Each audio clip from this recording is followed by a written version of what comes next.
राधिका बरसाने वाली की जय। राधे राधे। भगवान श्री कृष्ण का जन्म दिवस ही जन्माष्टमी कहलाता है। जन्माष्टमी क्यों मनाई जाती है, इसका क्या महत्व है, इसके संबंध में ब्रह्मवैवर्त पुराण में नारद जी इंद्र को जन्माष्टमी व्रत कथा सुनाते हैं। इंद्र नारद जी से पूछते हैं, ऐसा कौन सा व्रत है जिसे सभी वर्णों के मनुष्य, स्त्री हो या पुरुष, बालक हो या बालिका, बूढ़े हो, सब रख सकते हैं। ऐसा कौन सा व्रत है जो सांसारिक सुखों और कामनाओं की पूर्ति के साथ साथ आध्यात्मिक शांति और मुक्ति भी प्राप्त करा सके। ऐसा व्रत बताइए।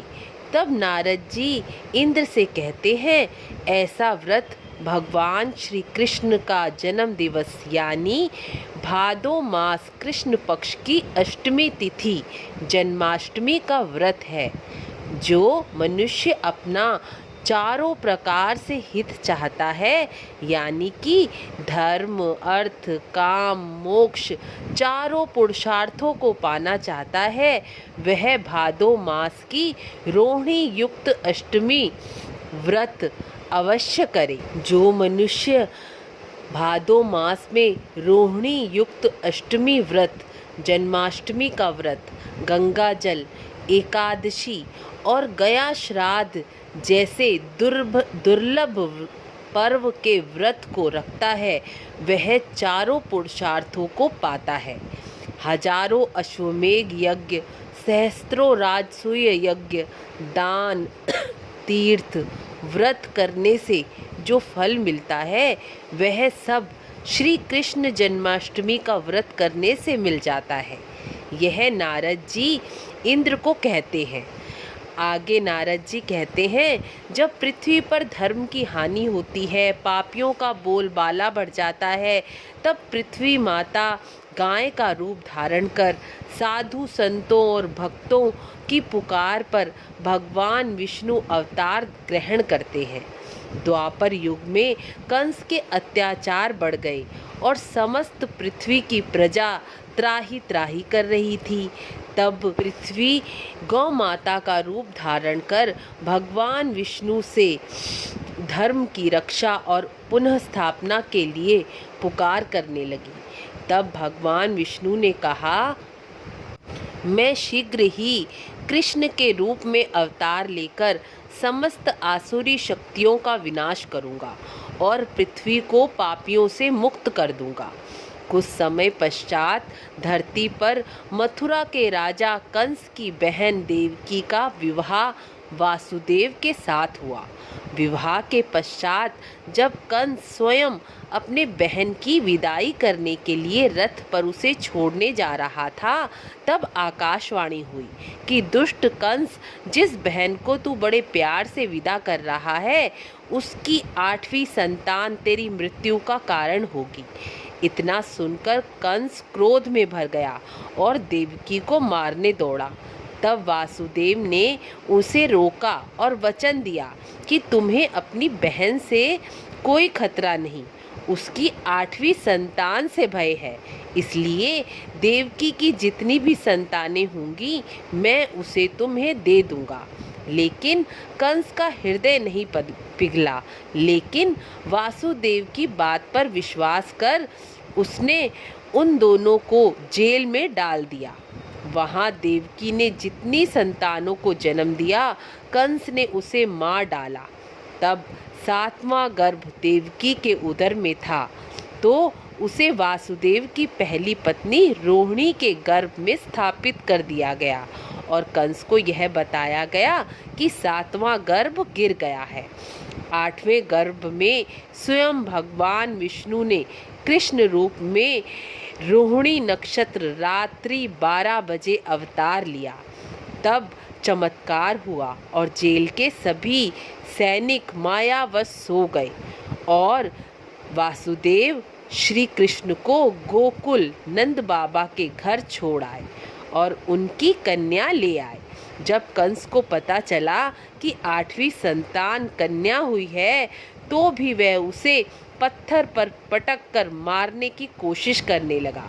लेकिन जब वह कन्या साक्षात भगवान की माया थी और वह बिजली की तरह प्रकट होकर बोली, मूर्ख, जिसे तू मारना चाहता है वह जन्म ले चुका है, और वह अंतर्ध्यान हो गई। कंस ने श्री कृष्ण को गोकुल में मारने के लिए बहुत राक्षस भेजे।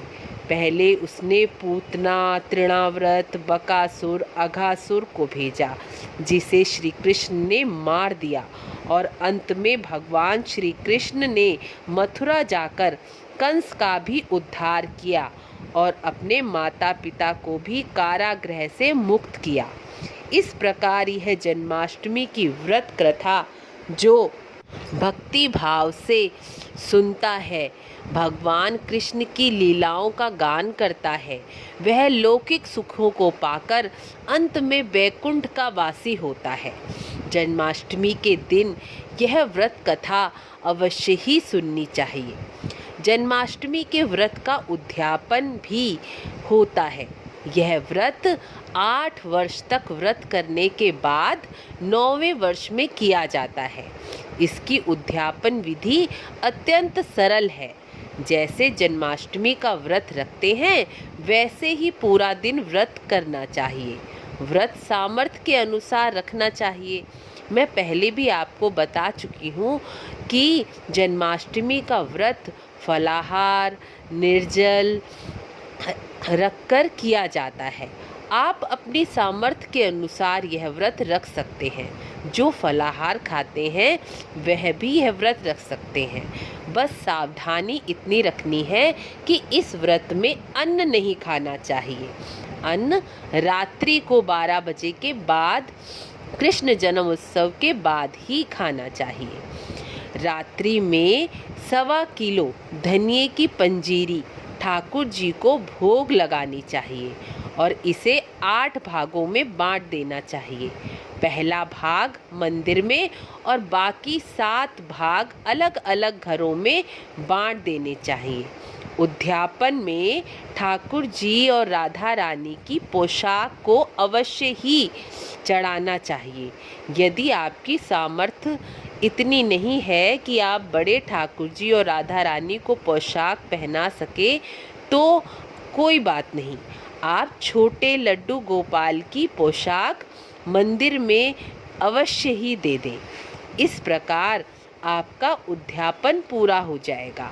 एक बार उद्यापन करके दोबारा जन्माष्टमी का व्रत कर सकते हैं, लेकिन बार बार उद्यापन करने की आवश्यकता नहीं होती। केवल एक बार उद्यापन अवश्य ही करना चाहिए। जन्माष्टमी के दिन सुबह ठाकुर जी को स्नान कराकर, पीले वस्त्र, पीले फूल से श्रृंगार कर रोज की तरह पूजा करनी चाहिए। जन्माष्टमी की रात्रि को 12 बजे पंचामृत से शंख को भरकर शंख से स्नान कराना चाहिए और पीले वस्त्र श्रृंगार कर धनिये की पंजीरी, माखन मिश्री, पंचमेवा का भोग अवश्य ही लगाना चाहिए और फिर कपूर से आरती करनी चाहिए। चंद्रमा को अर्घ भी देना चाहिए।